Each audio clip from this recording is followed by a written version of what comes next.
At my daughter's wedding, I heard her tell her rich mother-in-law, "Don't worry about my mom, she's just an embarrassing nobody." So when it was time for toasts, I didn't speak. I pressed play on a voice message her father recorded 2 days before he died, where he warned her by name about exactly this moment. The music stopped. The room froze, and my daughter's perfect new in-laws suddenly realized I wasn't the clueless old woman they thought I was. If you're watching this, hit subscribe and tell me in the comments where you're watching from, because you're about to hear how a broke grandmother from a tiny apartment took on a wealthy family, a crooked luxury senior home, and her own ungrateful child, and won. My name is Evelyn Carter, but most people just call me Evie. I'm 70 years old, I collect grocery coupons, and apparently, according to my daughter, I'm bad for her image. 2 weeks ago, I thought my daughter respected me. After all, I helped raise her with my husband Jack, worked double shifts to get her through college, and cheered at every school play, even when she was just tree number 3. Turns out I was wrong, very wrong. The wedding was at Pembroke Hall, her new husband's family estate, one of those places with stone lions at the gate and more bathrooms than I have pairs of shoes. My daughter Laura had always dreamed of a big wedding. White string lights in the trees, live string quartet, champagne fountains, the whole princess package. The Pembrokes were old money rich. His mother, Catherine Pembroke, floated around in pearls and silk like she owned the air itself. If I had shown up in a ball gown spun from stardust, she still would have looked me up and down and said, "Oh, how practical." I wore a simple dark green dress from the outlet mall. It fit my body and my bank account, so I considered it a win. Laura walked down the aisle in a dress I knew very well. It was my wedding dress. Jack's mother had sewn it for me from scratch. I'd kept it wrapped in tissue paper for 45 years. "Mom, I want to wear your dress," Laura had said months earlier. "It'll be our something old and something borrowed." I cried when she said that. I took it as a sign she still treasured where she came from.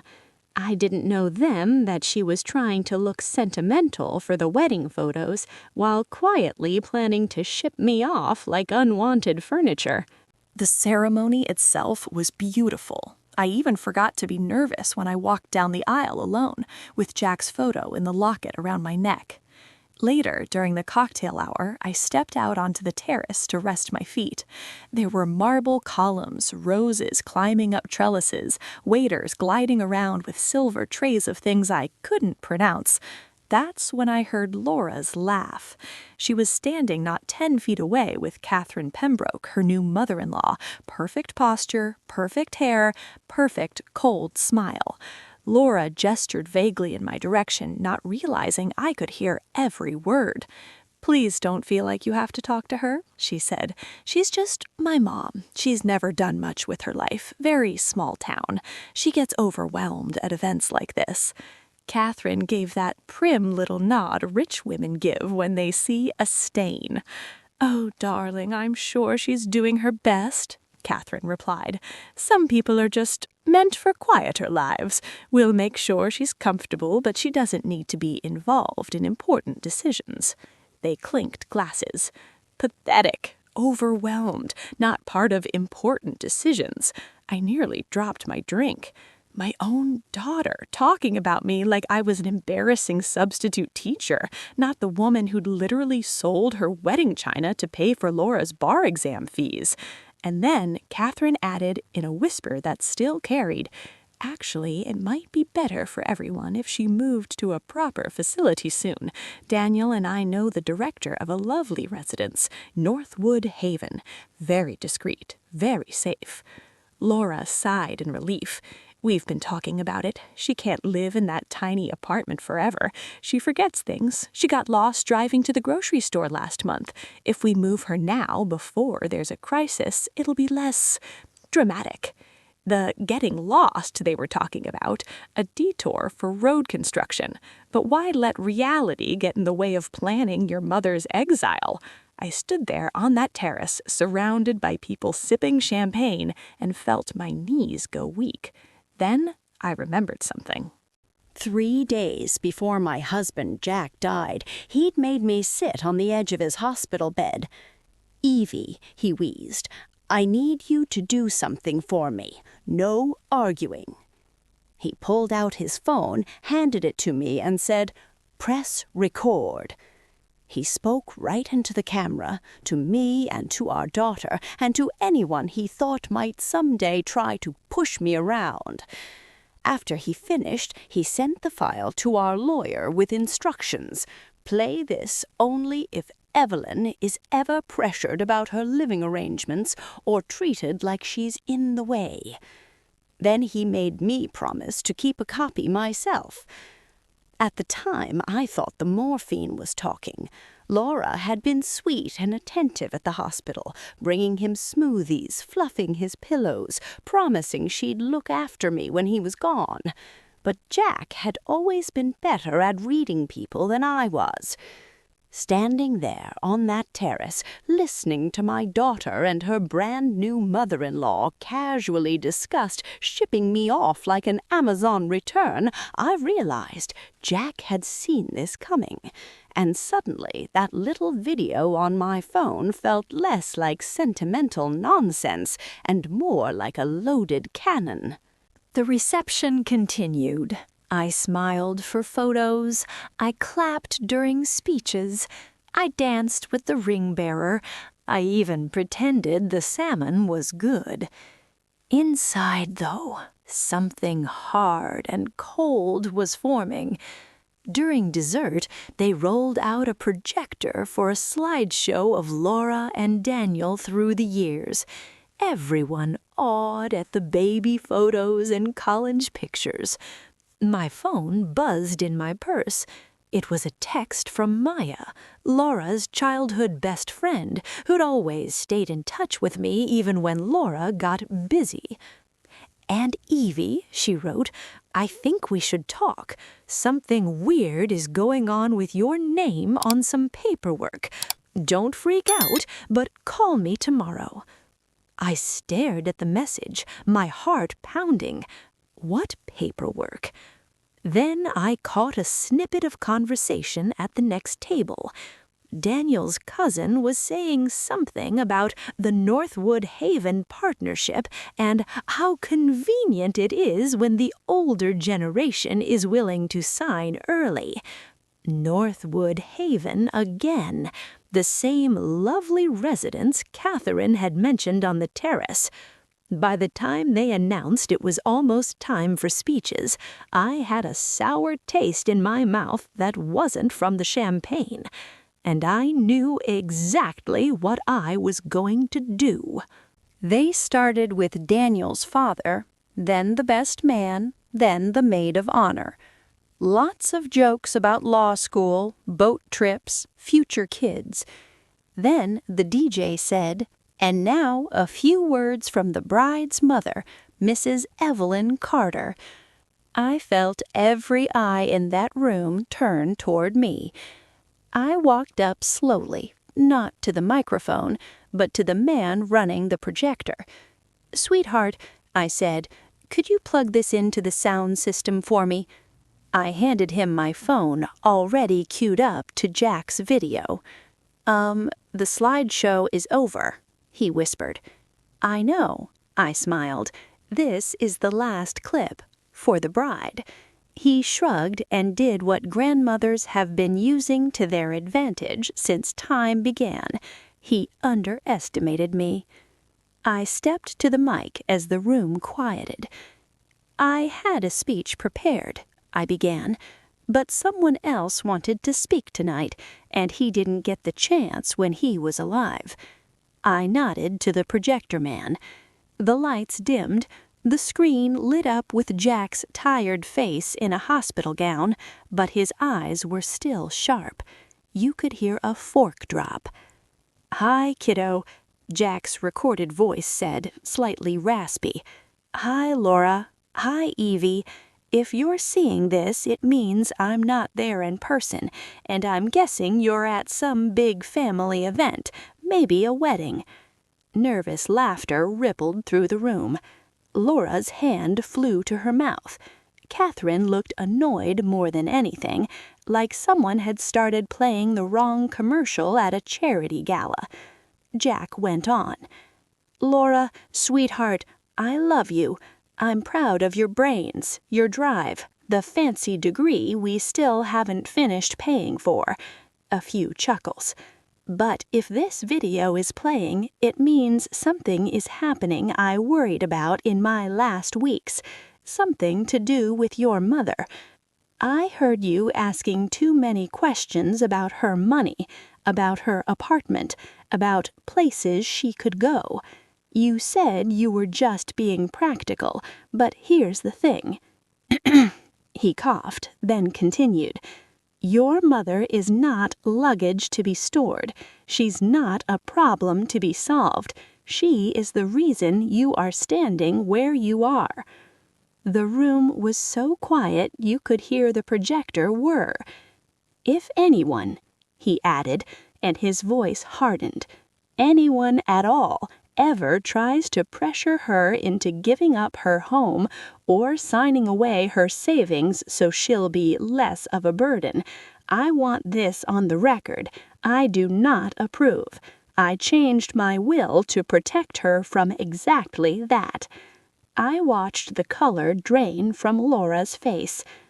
"Laura," Jack said, finally softer again, "if you're the one pushing it, stop. Remember who packed your lunches, who sat through your terrible middle school band concerts, who read you the same book 100 times. If you let status matter more than your mother, you're going to wake up one day with a lot of money and no soul."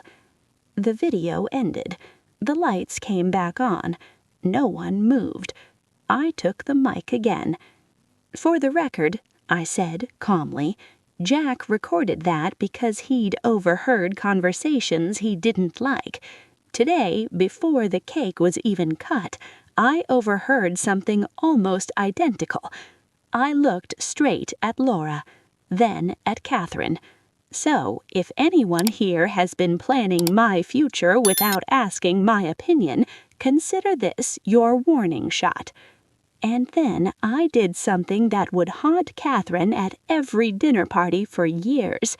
I raised my glass to Jack, who loved me enough to speak from the grave, and to anyone in this room who's ever been made to feel small or inconvenient. May you remember that your worth doesn't depend on anyone's guest list. I drank.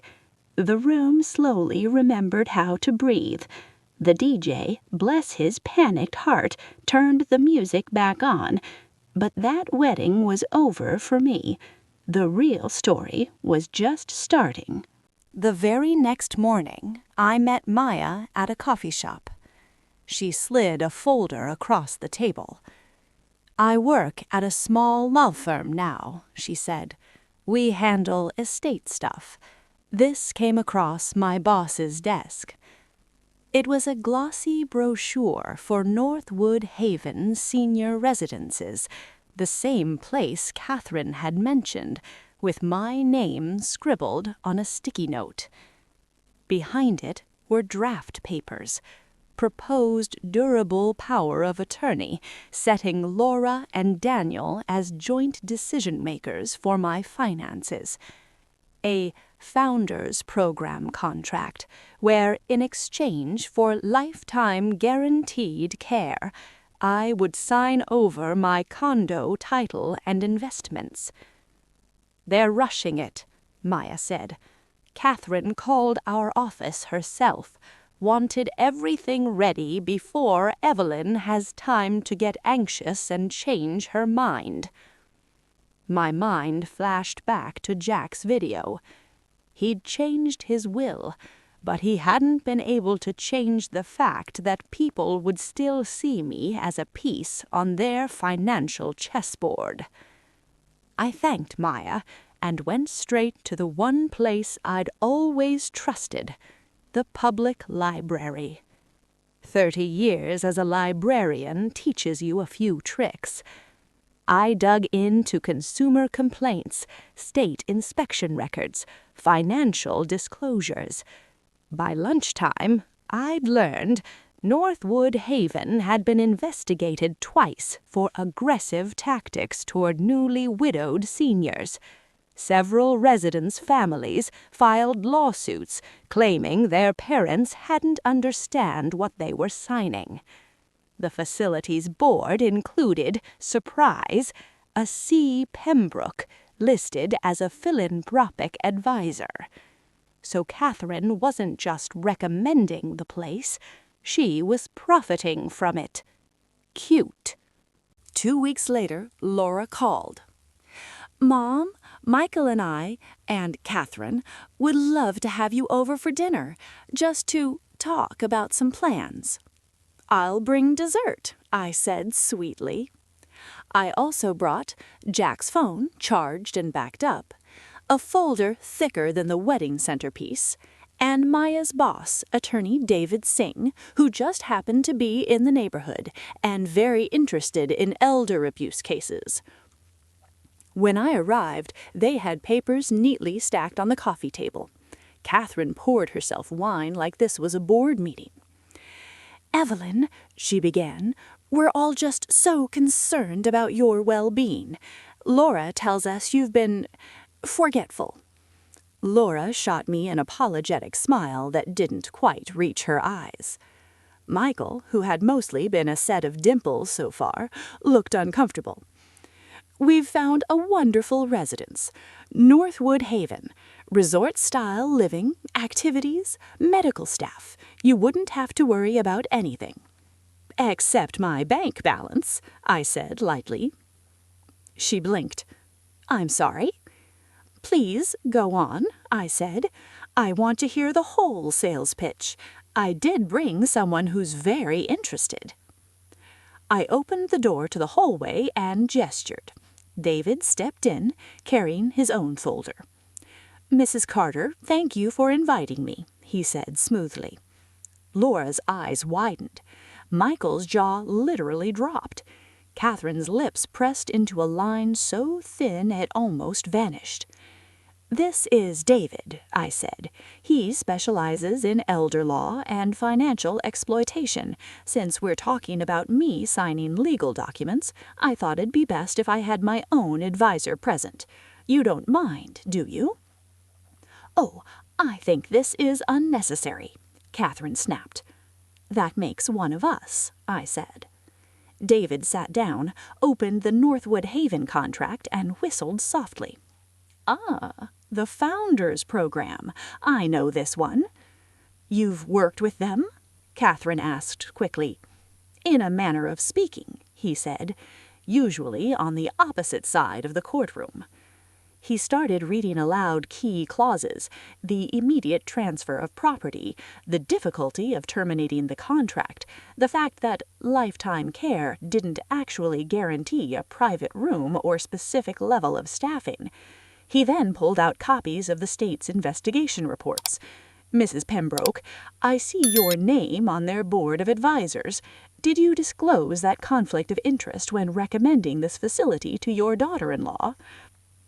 Catherine went very, very still. "Mom, you're on the board?" "It's purely ceremonial," Catherine said through her teeth. "I attend an annual gala and lend my name, that's all." "And receive a percentage of incoming asset transfers," David said mildly, pointing to a disclosure form. Laura looked physically ill. "Wait." Turning to me, she said, "You thought I was trying to steal from you?"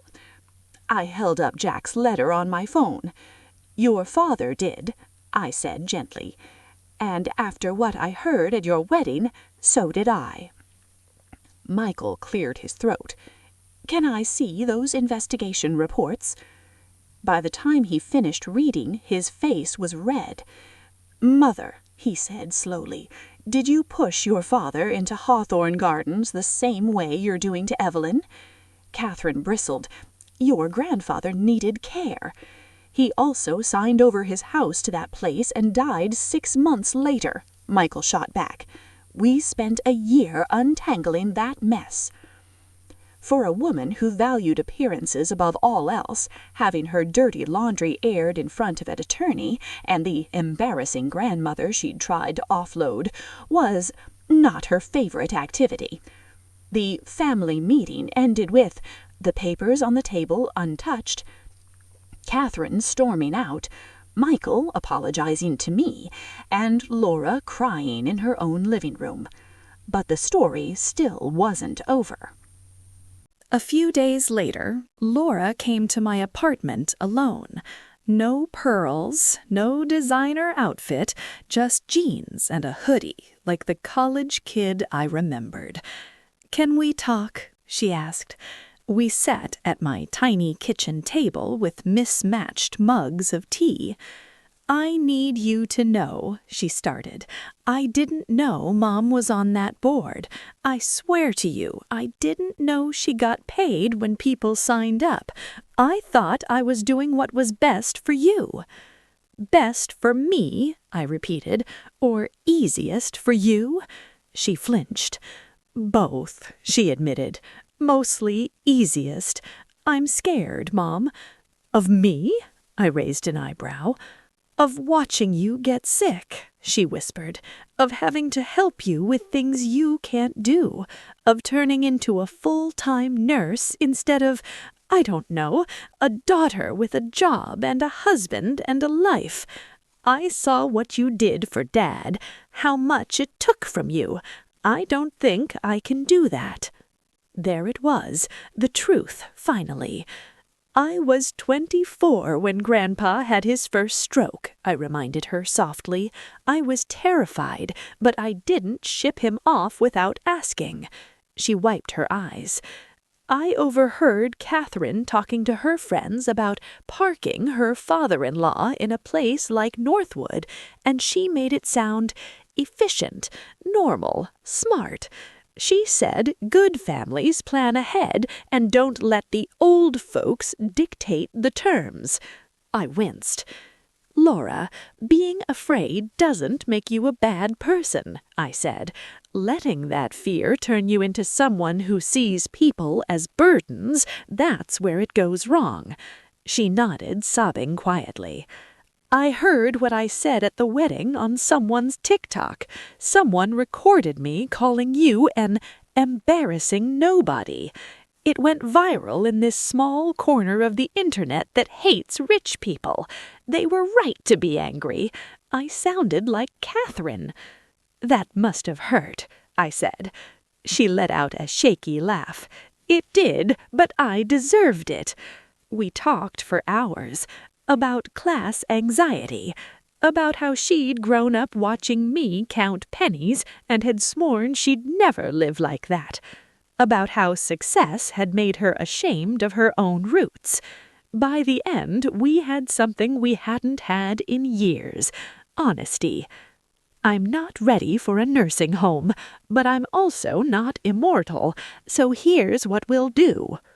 Over the next few weeks, with David's help, we updated my power of attorney to include 2 trusted friends and Laura, but only acting together, not alone. Put my condo into a living trust that couldn't be signed away by anyone but me while I was competent. Wrote out in plain language my wishes for future care that I agreed with. I'd stay in my home as long as reasonably safe. If I needed more help, we'd look at in-home care first, not facilities owned by anyone's in-laws. If a facility became necessary, I, not just my heirs, would tour and choose it. We all signed. Even Catherine, once her lawyer, explained that continuing to push Northwood Haven on me after those investigations might look bad if anyone ever talked to the press. And because Karma has a sense of humor, a state-level probe into Northwood Haven's finances went public 3 months later. Catherine quietly resigned from the board for personal reasons. That could have been the end. But the real twist is this. Laura actually changed. She started coming over just to hang out, without an agenda. We cooked together. I taught her my mother's lasagna recipe. She taught me how to use those ridiculous food delivery apps. She and Daniel started therapy, separately from Catherine, to untangle their own boundaries and build. Laura still had moments of panic about the future, but instead of trying to control me, she started saying things like, "Can we talk about what you'd want if X happened? It scares me, but I want to handle it right." A year later, she asked if she could record me. "Dad left us a video," she said. "I want one of you. Not because I plan to play it at some intervention," she made air quotes, "but because someday my kids might need to hear from their grandma." I agreed, but this time I chose the message. I looked straight into the camera and said, "To whoever is watching this, if anyone ever calls me a burden, rewind and watch this again. I wiped noses, paid bills, sold jewelry, and ate discount soup so you could have a better life. That doesn't mean you owe me your freedom. It means we owe each other respect." So here I am now. I still live in my tiny apartment. I still clip coupons. I still forget where I put my glasses, but I remember exactly where I hid my legal documents. Laura and I still fight sometimes because we're stubborn women who love each other and are both a bit scared of getting older. But she no longer introduces me as just my mom. At a charity event last month, I heard her say, "This is my mother, Evelyn Carter. She ran the city library for 30 years and knows more about contracts than most lawyers I work with." And Catherine, let's just say she's much more polite to me now that she's realized I know what a whistleblower hotline is. Last week, Laura and Daniel took me to dinner at a little Irish restaurant. Halfway through dessert, Laura clinked her glass. "Mom," she said, "we're starting a college fund for our future kids, and we'd like to name it after you and Dad, the Jack and Evie Scholarship, for kids from embarrassing nobody families who just need a little help." I laughed hard, I cried. I like to think Jack laughed too, wherever he is. Because in the end, the real victory wasn't playing his message at the wedding or outsmarting Catherine's scheme. It was this: I didn't let anyone, wealth, fear, or my own child, decide that I was finished. I'm 70, I'm still learning, and I'm still here. And if you're watching this and you've ever been treated like you're in the way, remember, you are not a burden. You are the main character in your own story. Thanks for listening. Don't forget to subscribe and tell me in the comments where you're watching from and if you've ever had to stand up to your own family. Your voice matters.